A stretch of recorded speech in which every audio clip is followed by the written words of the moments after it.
Definite integral में है ना, नेक्स्ट टॉपिक करते हैं एरिया ऑफ बाउंडेड रीजन्स।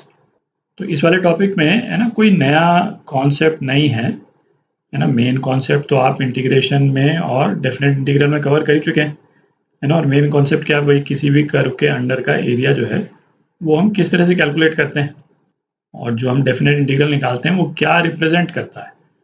ठीक है, तो मेन कॉन्सेप्ट तो वही है, वो हम कर ही चुके हैं। पर एरिया ऑफ बाउंडेड रीजन में डिफरेंस क्या है कि जिस तरह से ये एरिया हम कैलकुलेट करते हैं और डेफिनेट इंटीग्रल में जो रिजल्ट आता है एरिया का, है ना, उसमें थोड़ा सा एक डिफरेंस है। और उस डिफरेंस को लेकर के है ना क्वेश्चंस में कुछ वैरायटी बनती है।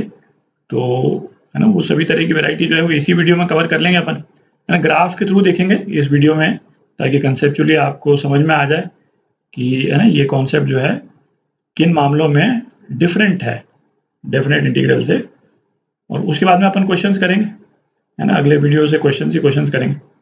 तो अभी तक अपन ने क्या देखा है कि सपोज कोई फंक्शन है एफ एक्स, ठीक है, वो इस तरह से सपोज वेरी कर रहा है ना। और कोई भी यदि दो पॉइंट हम ले लें, पॉइंट ए से पॉइंट बी, ठीक है, तो पॉइंट ए से पॉइंट बी के बीच में ये एरिया अंडर द कर्व, है ना, ये जो येलो जो मैंने मार्क कर दिया है ना, ये क्या था, है ना, इसको अपन क्या लिखते थे, A to B F X D X, है ना, ये एरिया अंडर द कर्व था। और डेफिनेट इंटीग्रल इसको अपन है ना नॉर्मली आई से डिनोट करते थे, ठीक। अच्छा, और ये वाला जो एक्सप्रेशन है, ये वाला एक्सप्रेशन क्या रिप्रेजेंट करता था भाई, ये वाला एक्सप्रेशन जो है वो रिप्रेजेंट करता है कि भाई हमने ये जो भी एरिया है इस पोर्शन को छोटे छोटे रेक्टेंगल्स में डिवाइड किया, ठीक है, छोटे छोटे रेक्टेंगल्स में डिवाइड किया और सारे रेक्टेंगल्स के एरिया को हमने ऐड कर दिया, है ना। और हम ये चीज कर देते हैं तो हमारे पास में ये वाला एक्सप्रेशन आ जाता है, ठीक। तो इतना तो हम कर चुके हैं। अच्छा, अब क्या है इसमें आप देखें, हम क्या बात कर रहे हैं, एरिया ऑफ बाउंडेड रीजन। तो बाउंडेड रीजन का मतलब क्या निकला है ना, वैसा पोर्शन जो चारों तरफ से घिरा हुआ हो। मतलब सपोज इस तरह का यदि मैं कोई एक फिगर बना दूं, तो ये फिगर जो है वो चारों तरफ से घिरा हुआ नहीं है, तो इसका एरिया कुछ होगा, ऐसा हम करके नहीं बोल सकते हैं। यदि इन दोनों पॉइंट्स को भी हम ज्वाइन कर दें, है ना, अब ये पोर्शन जो है वो चारों तरफ से घिरा हुआ है, तो इसके एरिया की हम बात कर सकते हैं, ठीक। तो इसी तरह से ये जो अपन ने एरिया निकाला है ना, ये कहाँ कहाँ पे बाउंडेड है, तो आप देखें, है ना, इसको बाउंड करने वाले जो कर्व्स हैं, है ना, वो कौन कौन से हैं भाई। एक तो x इजिकल टू ए, क्या हो गया, ये हो गया x इजिकल टू ए, है ना। एक तो यहाँ से बाउंडेड है, फिर दूसरा क्या हो गया x इजिकल टू बी, ठीक। एक यहाँ से इस तरफ से ये बाउंडेड है ना। तीसरा क्या हो गया y इजिकल टू 0, है ना, x एक्सिस बेसिकली। तो एक ये x एक्सिस से बाउंडेड है, और चौथा कर्व जो है वो क्या हो गया y is equal to f x, ठीक है, यही वाला, ये वाला पोर्शन कर्व का, ठीक है। तो ये जो एरिया है वो चारों तरफ से बाउंडेड है, ठीक। अच्छा, अब क्या, जैसे ये जो डेफिनेट इंटीग्रल जो अपन ने निकाला और इस एरिया की जो हम बात कर रहे हैं, जब हम बाउंडेड रीजन की बात करते हैं तो एक बड़ा क्रूशियल डिफरेंस है ना। वो क्रूशियल डिफरेंस क्या है ना, एक बार उसको देखते हैं जरा।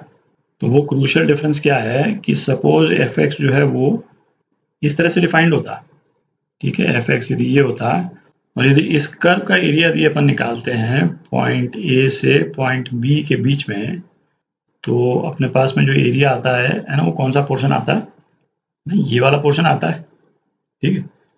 अब ये वाला जो फंक्शन है ना एफ एक्स डी एक्स, इसका यदि हम इंटीग्रल निकालते हैं ए से बी, तो अपने पास में कैलकुलेशन का जो रिजल्ट आएगा वो क्या आएगा, वो नेगेटिव आएगा, है ना, ऑटोमेटिकली नेगेटिव आएगा, है ना। ये तो अपन देख चुके हैं। पर यदि हम इस वाले कर्व के लिए भी एरिया ऑफ बाउंडेड रीजन की बात करते हैं, है ना, ए बी सी और डी पॉइंट्स के बाउंडेड रीजन की बात करते हैं, तो एरिया, है ना, ए बी सी डी लिखता हूँ मैं इस तरह से, है ना, area A B C D, ये क्या होगा F X D X integral A से बी, इसका मॉड। मतलब क्या निकला कि एरिया ऑफ बाउंडेड रीजन हर केस में पॉजिटिव ही रहता है, ग्राफ आपका एक्स एक्सिस के नीचे हो चाहे ग्राफ आपका एक्स एक्सिस के ऊपर हो, हम जो एरिया लेते हैं वो पॉजिटिव ही लेते हैं, है ना। यदि इंटीग्रल की वैल्यू सपोज -5 आती है सपोज, तो हम एरिया ऑफ ABCD है ना, इसको क्या बोलेंगे हम, +5, area of bounded reason ABCD +5।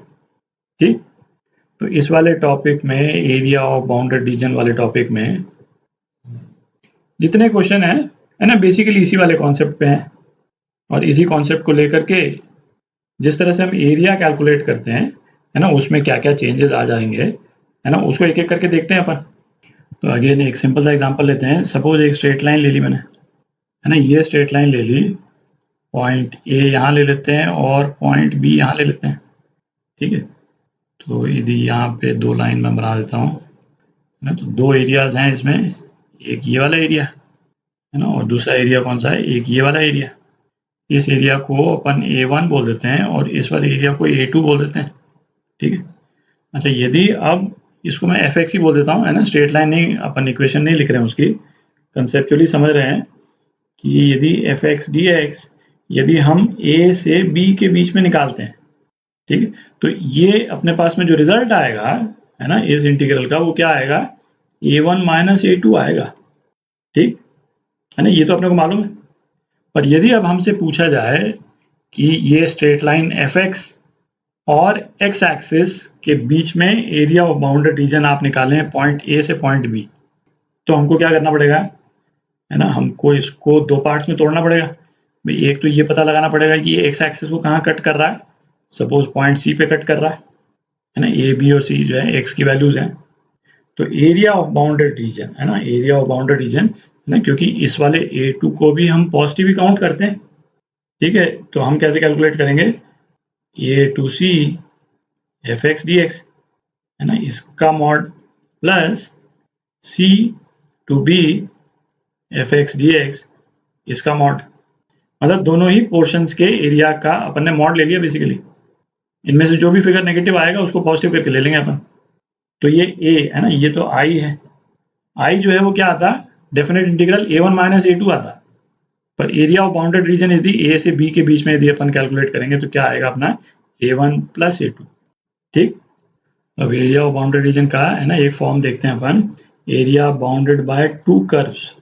अभी तक अपन क्या डिस्कस कर रहे थे कि किसी भी कर्व और x एक्सिस के बीच का एरिया, है ना, पर अब जरूरी नहीं है कि किसी भी कर्व और x एक्सिस ही हो, है ना, दूसरा कर्व भी x एक्सिस की जगह कोई दूसरा कर्व हो सकता है ना, कोई फंक्शन हो सकता है। तो सपोज पहला फंक्शन तो ये है f1x, है ना, इसको मैं y1 बोल देता हूँ, और दूसरा फंक्शन जो है वो सपोज, है ना, ये है f2x, इसको अपन y2 बोल देते हैं। तो पॉइंट A और B, पॉइंट A और B के बीच में इन दोनों कर्व्स का जो एरिया होगा, है ना, ये कौन सा एरिया हो जाएगा, ये हो जाएगा। अभी हर चीज को अपन विजुअली देख रहे हैं कि एरिया है कौन सा, इन दोनों कर्व्स के बीच का एरिया यही हो गया। तो इसका जो एक्सप्रेशन जो है ना, वो क्या आ जाएगा, A = integral A to B y1 - y2 dx। Basically, है ना, दोनों कर्व्स का जो भी मैग्नीट्यूड है उसको अपन ने माइनस कर दिया, है ना। इसको यदि आप देखें तो बेसिकली आ क्या रहा है ना, y1 - y2, किसी भी पोर्शन में y1 - y2 क्या है, ये है, ये y1 - y2 है ना, और dx, है ना, dx क्या है, इसकी थिकनेस, है ना, कर हम वही रहे हैं, है ना, डेफिनेट इंटीग्रल को इसीलिए हम यूज कर रहे हैं, है ना। बेसिकली क्या है, इसमें भी हमने रेक्टेंगल्स ऐड कर लिए, और हर रेक्टेंगल की हाइट क्या है, y1 - y2, है ना, और विड्थ तो ये dx है ही, है ना। इसको और क्या लिख सकते हैं अपन, जैसे f1x - f2x dx, और ये मॉड, है ना, ये मॉड तो है ही, = मॉड, इसका जो भी रिजल्ट आए उसकी पॉजिटिव वैल्यू लेनी है अपने को। तो इस तरह से सोचने से, है ना, फायदा क्या रहता है, जैसे कई केसेस में तो आपको दिख जाएगा कि कौन सा ग्राफ जो है वो ऊपर है और कौन सा ग्राफ नीचे है। तो यदि पॉजिटिव एरिया यदि आपको लाना है ना, बिना मॉड लिए, तो आप y1 - y2, मतलब जो एरिया जो ग्राफ ऊपर है उसको ऊपर लिख दें, और जो ग्राफ नीचे है उसको नीचे लिख दें, है ना, करके और फिर आप इंटीग्रेट कर सकते हैं, है ना, जो दो पॉइंट्स दे रखे हैं। पर ये तो आप अप्रिशिएट कर ही सकते हैं कि एक तो कौन सा ग्राफ ऊपर है ए से बी वाले सेगमेंट में, है ना, ये निकालना हर केस में बहुत ज़्यादा ईजी रहता नहीं है ना, और ईजी है भी तो थोड़ा टाइम तो जाएगा ही उसमें, तो उसकी आपको चिंता करने की ज़रूरत नहीं। जब आप मॉड दिमाग में रखते हैं तो इसकी आपको चिंता करने की ज़रूरत ही नहीं है भाई कौन सा ग्राफ आप ऊपर रखें, कौन सा ग्राफ नीचे रखें। किसी को भी ऊपर रखें, किसी को भी नीचे रखें, उससे फ़र्क नहीं पड़ेगा। बस ये ध्यान रखें यदि नेगेटिव रिजल्ट आता है डेफिनेट इंटीग्रल का तो उसका आपको पॉजिटिव लेना है। ठीक, तो अब area bounded by two curves है ना, इसी की 2-3 वैरायटी है ना, उसको भी देख लेते हैं है ना। अभी ग्राफ से विजुलाइज कर लेते हैं, ठीक है, फिर उसके बाद में एक्चुअल फंक्शंस को लेकर के करेंगे। तो एक बार आपके पास में एप्रिसिएशन आ जाएगा तो क्वेश्चन को सॉल्व करने की अप्रोच आपकी क्लियर हो जाएगी। अब क्या है, area bounded by to intersecting curves है ना। अभी अपन ने जो देखा था ऊपर, वहां पे कर्व इंटरसेक्ट नहीं कर रहे थे। तो यदि कर्व जो है इंटरसेक्ट कर जाते हैं, सपोज पहला कर्व जो है वो इस टाइप से है, ठीक है, और दूसरा कर्व जो है वो सपोज यूं है ना, और पॉइंट ए ये है और पॉइंट बी ये है। हमको ए से बी के बीच में, हमको ए से बी के बीच में इन दो कर्व्स के बीच का बाउंडेड एरिया निकालना है। तो पहले तो अपन ये देखें कि एरिया होगा कौन सा। एक तो एरिया ये वाला पोर्शन होगा और दूसरा पोर्शन क्या होगा, दूसरा पोर्शन ये वाला पोर्शन होगा। ठीक, इसको यदि मैं y1 बोल देता हूँ, इसको y2 बोल देते हैं है ना, बेसिकली f1x और ये जो है वो f2x, दो अलग अलग फंक्शन। तो इस वाले केस में भी हम क्या करेंगे है ना, पहले तो ये देखें कि दोनों इंटरसेक्ट कहाँ पे कर रहे हैं, पॉइंट सी पे इंटरसेक्ट कर रहे हैं सपोज। तो इसको हम दो पार्ट्स में तोड़ दें। एरिया ए है ना, आई वर्ड नहीं यूज कर, आई लेटर नहीं यूज कर रहे हैं, ए है एरिया ऑफ बाउंडेड रीजन। तो ये क्या हो जाएगा, A to C y1 minus y2 dx है ना, मॉड तो लगा ही दें और प्लस अगेन है ना सी टू बी है ना, y1 माइनस y2 किसी भी तरह से लिखें कोई फर्क तो पड़ता नहीं क्योंकि हम बाहर मॉड लगा रहे हैं। और कर्व्स के इंटरसेक्शन की एक और वैरायटी देख लेते हैं। तो सपोज है ना, अपना पहला वाला फंक्शन जो है वो कुछ इस टाइप से है, ठीक, इस टाइप से कर देते हैं इसको। और दूसरा वाला जो फंक्शन है ना, वो सपोज स्ट्रेट लाइन ही है, सपोज इस टाइप से। तो अब हम पॉइंट ए और बी की बात नहीं कर रहे हैं है ना, वो अपने को गिवन नहीं है। हम केवल ये बोल रहे हैं कि ये दोनों जो फंक्शंस हैं f1x है ना, y1 और ये y2 f2x, इनके बीच में जो एरिया है बाउंडेड एरिया वो कितना है। तो ये बाउंडेड एरिया होगा क्या है ना, इसका एरिया प्लस इसका एरिया है ना। तो आप देख ही सकते हैं इसमें अपने को सबसे पहले तो 3 पॉइंट निकालने पड़ेंगे है ना, किन किन पॉइंट्स पे इंटरसेक्ट कर रहा है। उसका एक्स कोऑर्डिनेट निकालना है, वाई कोऑर्डिनेट से तो हमको मतलब नहीं, एक्स कोऑर्डिनेट निकालना है केवल। तो ये पॉइंट ए निकालें है ना, ये पॉइंट चूंकि मैं इसको सी बोल रहा हूँ तो इसको पॉइंट सी, और ये लास्ट वाला पॉइंट इसको पॉइंट बी। दोनों ग्राफ यदि दे रखे हों तो पॉइंट ऑफ इंटरसेक्शन तो हम निकाल ही सकते हैं है ना। Basically y1 is equal to y2 यदि हम कर देंगे तो हमारे पास में क्या आ जाएगा, x के टर्म्स में इक्वेशन आ जाएगी। तो f1x f2x कब कब बराबर है ये इस इक्वेशन से निकल जाएगा। ठीक, जैसे दो स्ट्रेट लाइंस का पॉइंट ऑफ इंटरसेक्शन अपन निकालते हैं है ना, सेम चीज। तो जितने पॉइंट्स ऑफ इंटरसेक्शन होंगे सब इस वाली इक्वेशन से निकल जाएंगे, आपके इस वाली इक्वेशन से निकल जाएंगे है ना। ये इक्वेशन जो है क्वाड्रेटिक भी हो सकती है, क्यूबिक भी हो सकती है, डिपेंडिंग ऑन कि ये फंक्शंस जो हैं वो क्या हैं। मतलब 3 पॉइंट ऑफ कॉन्टैक्ट आ सकते हैं, 4 भी आ सकते हैं, मतलब कितने भी आ सकते हैं भाई, जाने को तो ऐसे भी जा सकता है। ठीक है, तो एक और एरिया आ जाएगा इसमें, एक और पॉइंट निकालना पड़ेगा आपको।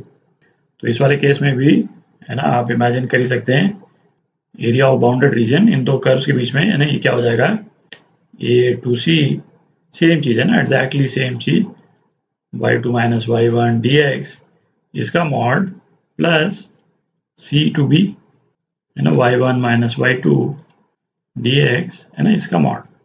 ठीक, तो ये पॉइंट 3 जो है ना, ये तो अभी अपन ने डिस्कस कर लिया, area bounded bye curves intersecting at more than 2 points. ठीक, अच्छा अब ये फोर्थ वैरायटी देखते हैं, एरिया बाउंडेड बाय इनइक्वालिटी। मतलब क्या, हमको फंक्शन नहीं दे करके एक इनइक्वालिटी दे रखी हो, और इनइक्वालिटी जो है वो एक कर्व को नहीं एक रीजन को रिप्रेजेंट करती है। ठीक है, ये तो मालूम अपने को। तो जैसे एक एग्जांपल ही ले लें है ना, कॉन्क्रीट एग्जांपल ले लें कि y greater than equal to x square. तो ये जो रीजन जो है ये क्या हो गया भाई, y is equal to x square क्या है, ये पैराबोला है। ठीक है, इस टाइप से पैराबोला है। ठीक, ये क्या है, ये y is equal to x square. अच्छा y greater than x square, ये वाला रीजन कौन सा हो जाएगा, तो इसको पता करने के लिए अपन क्या करते हैं भाई, इस कर्व के या तो पॉइंट्स ऊपर हैं या पॉइंट्स नीचे हैं, किसी भी एरिया का कोई भी एक पॉइंट ले लें। सपोज ये वाला पॉइंट अपन ने ले लिया है ना, ये वाला पॉइंट जो है सपोज 0 1 है, ठीक है। तो 0 1 यदि इस इनइक्वालिटी को सेटिस्फाई करता है, जो कि करता है ना, दिख ही रहा है ना, 1 is greater than equal to 0। तो इसका मतलब क्या हो गया, इस पैराबोला के ऊपर के जितने पॉइंट हैं वो इस इनइक्वालिटी को सेटिस्फाई करेंगे। तो ये वाला रीजन जो अपने पास में आ गया, ये कौन सा रीजन आ गया, ये पूरा ही रीजन आ गया। तो एक रीजन तो ये आ गया, ठीक। और दूसरा रीजन यदि अपन ले लें है ना, y इज है ना less than equal to mod of 2x suppose, है ना, ये अपन ने ले लिया। तो y is equal to mod 2x है ना, ये क्या होगा, ये वाली स्ट्रेट लाइन्स हो जाएंगी, है ना, अप्रॉक्सीमेटली मैं बना रहा हूँ। एक ये हो गया और एक ये हो गया। तो y less then mod 2x वाला जो रीजन है ना, रीजन कौन सा हो जाएगा, है ना, अगेन ये जो पिंक वाली जो लाइन मैंने बनाई है ना, इसके ऊपर या नीचे कोई भी एक पॉइंट ले लें। सपोज ये वाला पॉइंट अपन ने ले लिया है ना, ये वाला पॉइंट क्या है 1 0। तो ये 1 0 वाला पॉइंट जो है ना, आप देख ही सकते हैं 0 is less than equal to 2, है ना, इस इनइक्वालिटी को सेटिस्फाई कर रहा है। तो इसका मतलब क्या हो गया कि y less than equal to mod 2x वाला रीजन कौन सा हो गया, ये पूरा रीजन हो गया, ये पिंक वाली लाइन के नीचे वाला पूरा ही रीजन हो गया। आप देख रहे हैं। तो हमको क्या पता करना है कि area bounded by this inequality. Suppose हमको ये दे रखा है, ये दो इनइक्वालिटीज दे रखी हैं, और इन इनइक्वालिटीज, तो इन इनइक्वालिटीज से बाउंडेड एरिया कौन सा हो गया, है ना, इन दोनों कर्व्स के बीच वाला ये वाला पोर्शन हो गया, दिख गया है ना, ये वाला पोर्शन हो गया जो इनइक्वालिटीज में कॉमन है। तो अगेन अपन क्या करेंगे, है ना, पॉइंट्स ऑफ इंटरसेक्शन निकालेंगे, है ना, ये पॉइंट ए, ये पॉइंट बी, है ना, ये पॉइंट सी, है ना, इस मॉड को खोल लेंगे और उसके बाद में है ना ये इंटीग्रल, इसको y1 बोल देते हैं, इसको y2 बोल देते हैं। तो एरिया ये क्या हो गया, ए से b y1 minus y2 dx का मॉड, है ना, plus mod of b to C y1 minus y2 dx, है ना, का मॉड। ये अपन ने जितने टाइप अभी देखे है ना, सब पे काफ़ी क्वेश्चंस करेंगे अपन, है ना, कॉन्सेप्ट क्लियर हो जाएंगे आपके।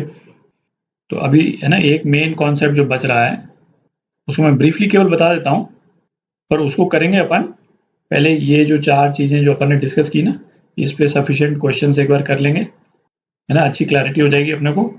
उसके बाद में ये वाला टाइप करेंगे जो अभी मैं डिस्कस करूँगा। और ये वाला टाइप क्या है भाई, अभी तक अपन क्या कर रहे थे कि किसी भी फंक्शन का एरिया उसके ग्राफ और एक्स एक्सिस के बीच में। तो बेसिकली हम क्या निकाल रहे थे, एफ एक्स डी एक्स, है ना, ये निकाल रहे थे। सपोज ये फंक्शन है, तो एफ एक्स डी एक्स में हमारे पास में एरिया कौन सा आता था, सपोज ये पॉइंट ए है, तो ये वाला एरिया आता था, ये वाला एरिया। और सपोज हमको एरिया निकालना है इस ग्राफ और वाई एक्सिस के बीच का एरिया, मतलब एरिया कौन सा हो गया, ये वाला एरिया हो गया। तो इस वाले एरिया को निकालने के लिए हम क्या करते हैं, है ना, एग्जैक्टली सेम चीज़ है, कोई मतलब ऐसे कंसेप्चुअली बहुत ज़्यादा डिफरेंस नहीं है। F y d y integral between 0 to b, 0 to b कोई भी फंक्शन है ना, y is equal to f x के फॉर्म में दे रखा है, उसको x is equal to f y के फॉर्म में तो अपन कन्वर्ट कर ही सकते हैं, और इसमें कन्वर्ट करके आप ये वाला इंटीग्रल निकाल सकते हैं। तो इस वाले केस में जैसे हमने बेसिकली क्या किया था भाई, ये वर्टिकल रेक्टेंगल्स थे, इनके एरिया को हमने ऐड किया था। तो इस वाले केस में है ना, डेफिनेट इंटीग्रल का मेथड वगैरह वो सब सेम ही है, केवल वेरिएबल चेंज कर दिया अपन ने, x की जगह y वेरिएबल चेंज कर दिया, और इन इफेक्ट जो है वो क्या आता है इसमें, है ना, ये हॉरिजॉन्टल रेक्टेंगल्स हो जाते हैं, है ना, इनका एरिया बेसिकली अपन ऐड कर देते हैं इस डेफिनेट इंटीग्रल। तो ये केवल ब्रीफली मेंशन किया है मैंने अभी, है ना, इसको डिटेल में देखेंगे पहले इन 4 पॉइंट्स के एग्जांपल्स खत्म करने के बाद में, और फिर उसके भी एग्जांपल्स करेंगे अपन, है ना, इस वाले टाइप के भी एग्जांपल्स करेंगे।